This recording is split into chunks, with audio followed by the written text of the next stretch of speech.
Hello, Lemes. Nice to see you. Hello, man. We are in Dortmund Airport after Raraland 3, and I'm using this opportunity to interview you. And for the viewers, of course, you are the highest MMR Paladin Rifle active player. Is it true? Kinda, yes, I think so. Yes, and I know also that now you don't play much 1v1, you play more team games modes. Some custom gun, but overall I didn't have too much time to play. I also play some tournaments 3v3 that were in Polish League. Okay, so how is the Paladin Rifle strategy different in team games than in solo mode?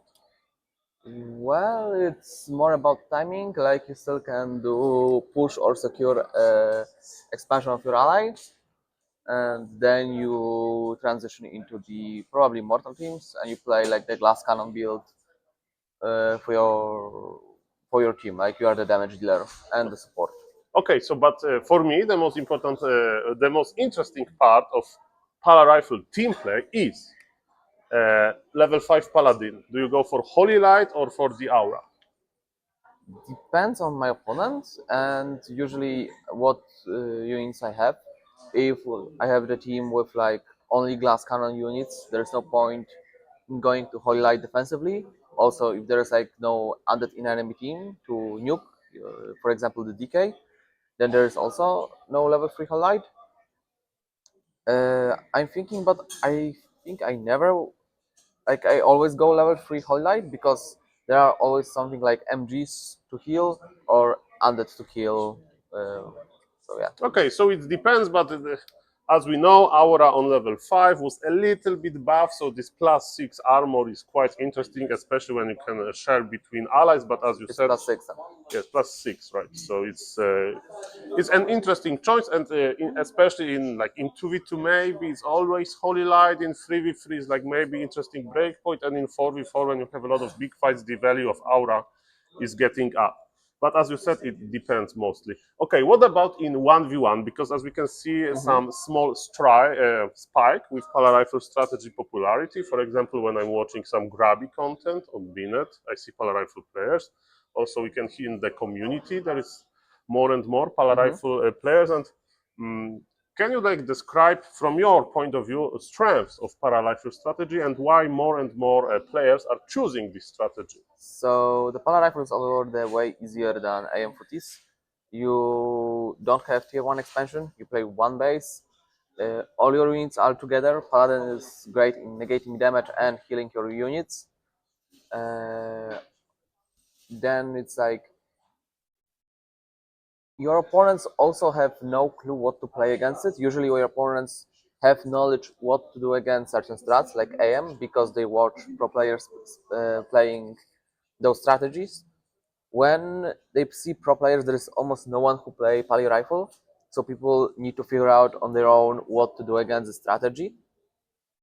So you have this advantage that, hey, I know what I'm playing, my opponent don't know how to play against it. So yes, as we know, in Paladin Rifle Polish University, we have some guides on different YouTube channels how to play Paladin Rifle, but there is no anti-Polish Paladin Rifle University. So as you said, there's no that easy to find like solutions, like in like form of guides. So that's our little bit of surprise factor. As you know, a lot of players are looking into your games about how to play Paladin Rifle themselves. And can you give us a little bit TLDR for the matchups in every race? Because of course in Polish Paladin Rifle University there are some different approaches, but of course you have your own. So for example, what do you recommend versus Nidelf? Do you recommend fast tech on 2 farms, or do you prefer to play 3 rifles, or it depends? So against Nidelf, it's usually 2 farm tech. Sometimes I forget and just make third one just by default, but overall I try to do 2 farm tech, super fast tech with 5 riflemen.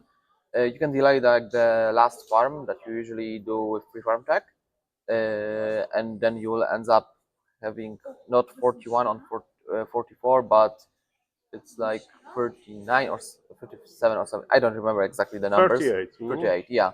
So we are missing like because there is like this extra to supply from the keep. Yeah.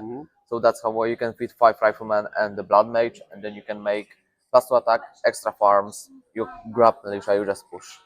Okay, and versus Nidals, do you go for Arcane Sanctum during the push, or do you like to skip Arcane Sanctum, or that is not that easy to answer?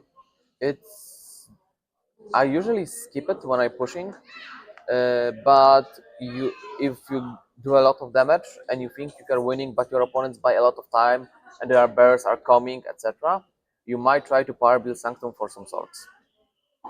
So not even Priest to dispel the Reju, just Sorks to slow the Just Sork bears? to slow the bears, because if you slow them, you can do more damage. They will do less damage, and then you just keep draining resources. Okay, but Mana from question, general question, yes or no?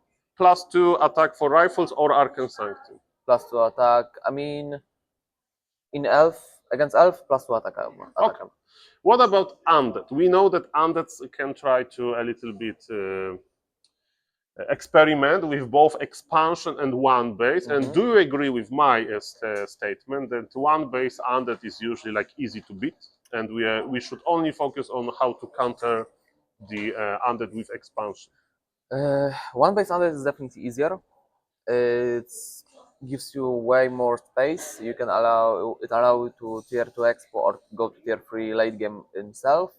Of course, also you can try tier 2 push. The biggest problem is actually that tier 1 expansion, that your opponent can just hide behind ice towers and just slowly outvalue you with double income. Okay, and what is your approach? Because I know from your streams or games that sometimes you are trying to creep 1 or 2 green camps and then sneak into your opponent expansion in order to cancel it.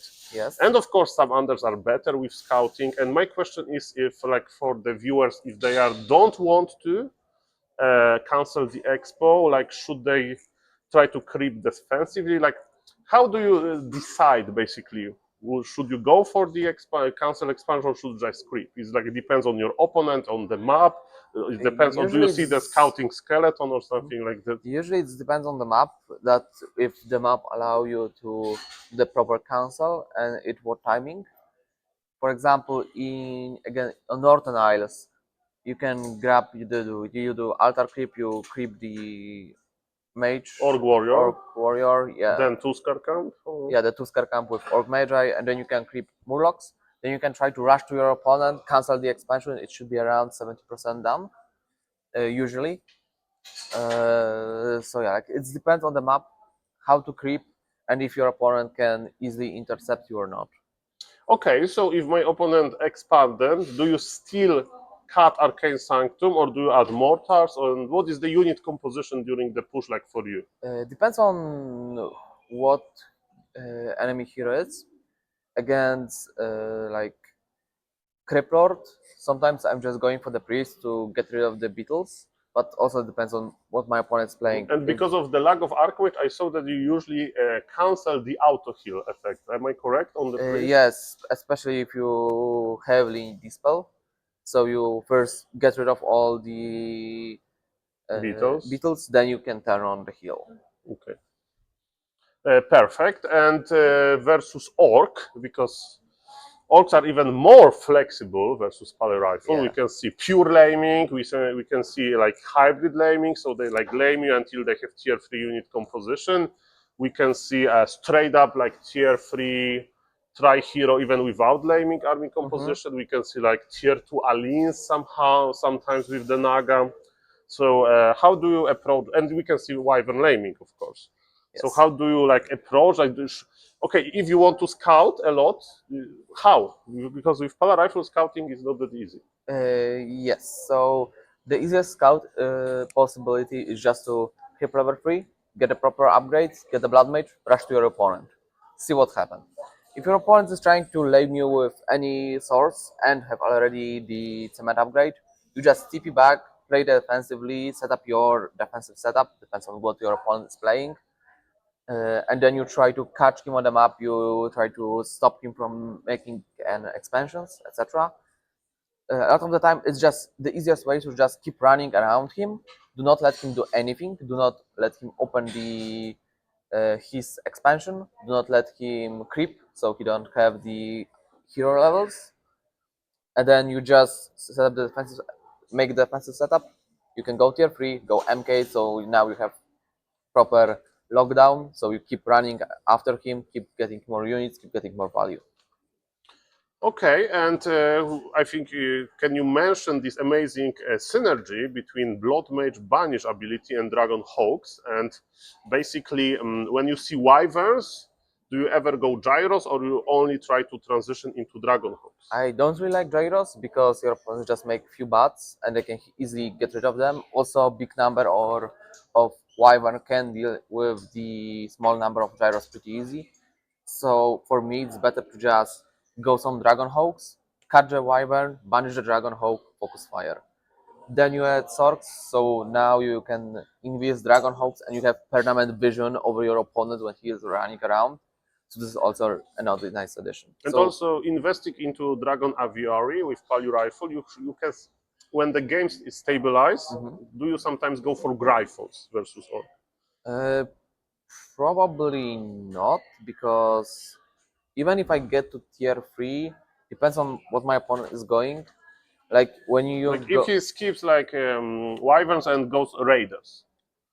so if So he double just bestiary, a few Wyverns, he sees that you counter him with Dragon Hawks and he goes to Raiders. Do you still make Dragon Hawks or you prefer to go no, tier no, 3? I'm stop making Dragon Hawks. Maybe one just to have the invis on him, and then just more riflemen, more upgrades. Maybe MK. No Gryphons. The Gryphons have no damage against building and weak damage against riders.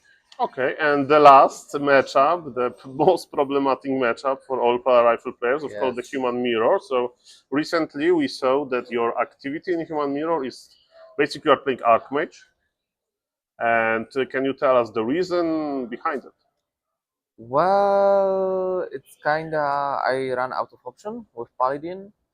Paladin Footmans can be good for delaying the expansion, but then your opponent is just counter attack you, and you have no real resource to fight back.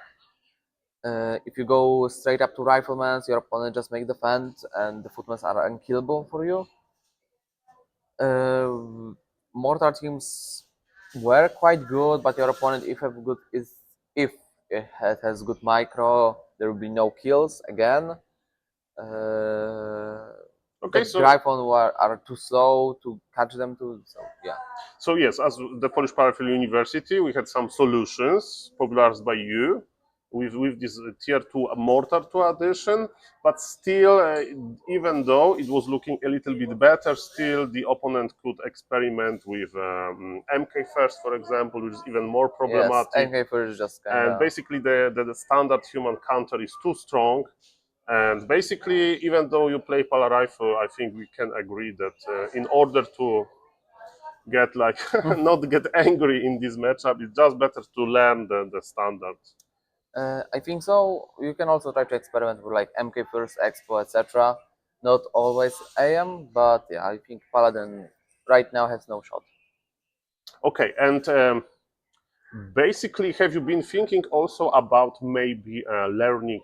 I'm not saying in all matchups, but if you can play Archmage in Human Mirror, maybe you can, for example, try to play Archmage in other matchups, not always, just to basically give your opponent harder job to plan game plan versus you, because if they don't know if you open Paladin Rifle or Archmage, you can get even more MMR, or you just don't want to learn another matchup. Basically, I kind of like don't want to learn, and I also have no like will and time to do it.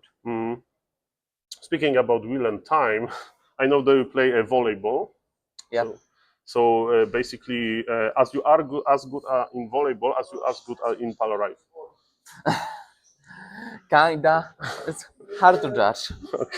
Okay, and I also have a question about a little bit of history of Paladin Rifle. So I know that Mr. Forzain was like a motivation for you to play, and similar as Forzain was a motivation, as you were a motivation for me to play Paladin Rifles.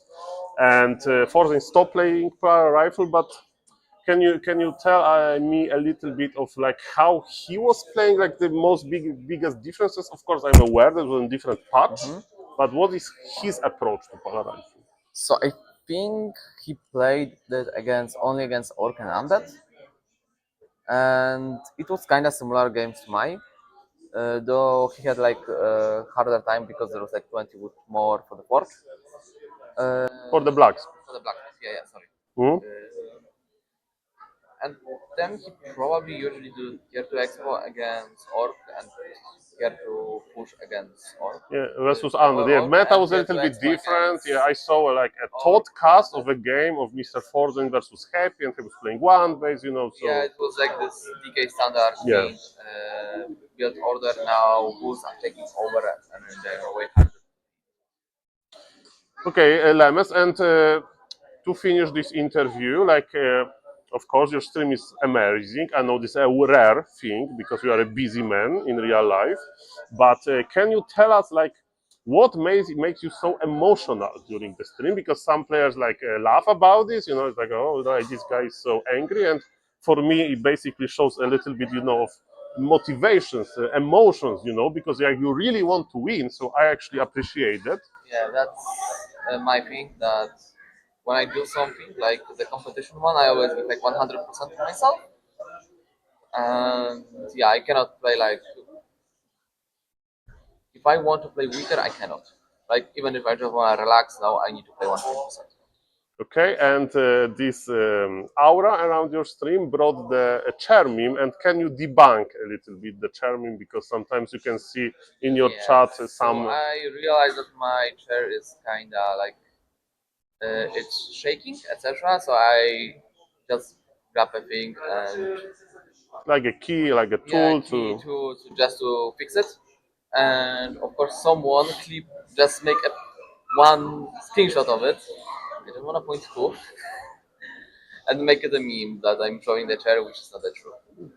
Yes, and Professor Lemes, it was a pleasure. Thank you for popularizing this strategy. Of course, you are always on the top. So people look into you, and I understand that in real life, MMR is important. It was a pleasure to meet you again. Thank you for the interview, Thank you. and bye-bye. Bye.